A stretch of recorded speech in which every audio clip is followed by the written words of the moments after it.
Okay, so this next drill is called 90-90 breathing. We have a left hip shift, right arm reach, and then left arm overhead.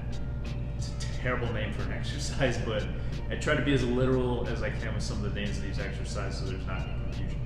So first and foremost is the setup is going to be the most important part here before we actually start executing. So we got the heels on the bench, got my knees at about 90 degrees, got the hips at about 90 degrees.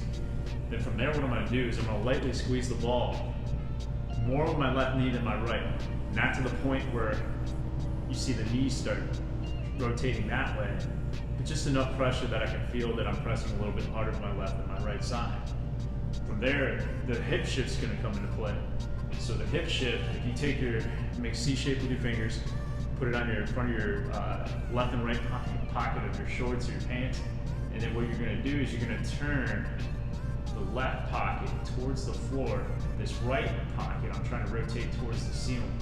So when I do that, I feel more pressure on the inside of my thigh on the left side, and a little bit more on my left hamstrings as I do that. Excuse me.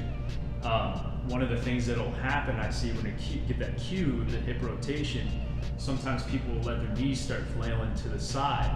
Again, we don't want to see the knees move.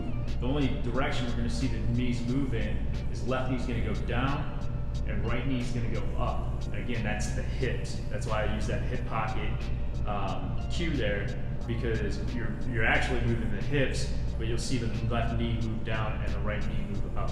Okay, so you got that position established. Once we've got that established, we can go right arm up to the ceiling. We're going to go left arm slightly overhead. So maybe at about 90, slightly above 90, okay? So then from there, what we're going to do is we're going to inhale through the nose with the mouth closed. Exhale through the mouth. I'm reaching for the ceiling as I exhale. Repeat.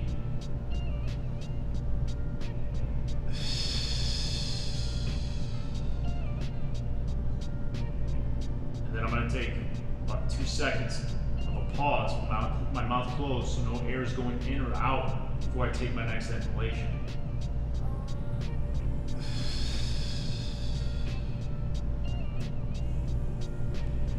The big things with this, don't rush your breathing, okay? So sometimes people will be very shallow with their exhales. They'll only take about 2 seconds, maybe 3 tops. Extend that to about 6 seconds, okay? It's gonna be tough, especially if you're not accustomed to fully exhaling. The reason why it becomes important though is because what we're doing is by getting all that air out and doing all the different muscle activation techniques that we do to set the movement up, is we're shifting pressure so that we can activate certain muscles that aren't necessarily doing the greatest job for us. We're turning down muscles that are maybe having to work a little bit harder due to the position that we find ourselves in, and the breathing's gonna guide that. Okay, so the breathing is the air moving, and when that air moves, it changes the position of the body. Okay, so that's really important that you extend those duration of those exhales. The second thing is when you do the inhalation, make sure it's in through your nose. It'll help even if you have the tongue on the roof of the mouth, just behind the upper portion of your teeth. And then the pause after you exhale is going to be crucial too. So you don't want to finish an exhale, we go right into your inhale. So take a couple seconds before you do your next inhalation. And finally on the inhale, as I did that inhalation, I was really aggressive with it. Be soft with the inhale. You don't have to take a huge breath. It's just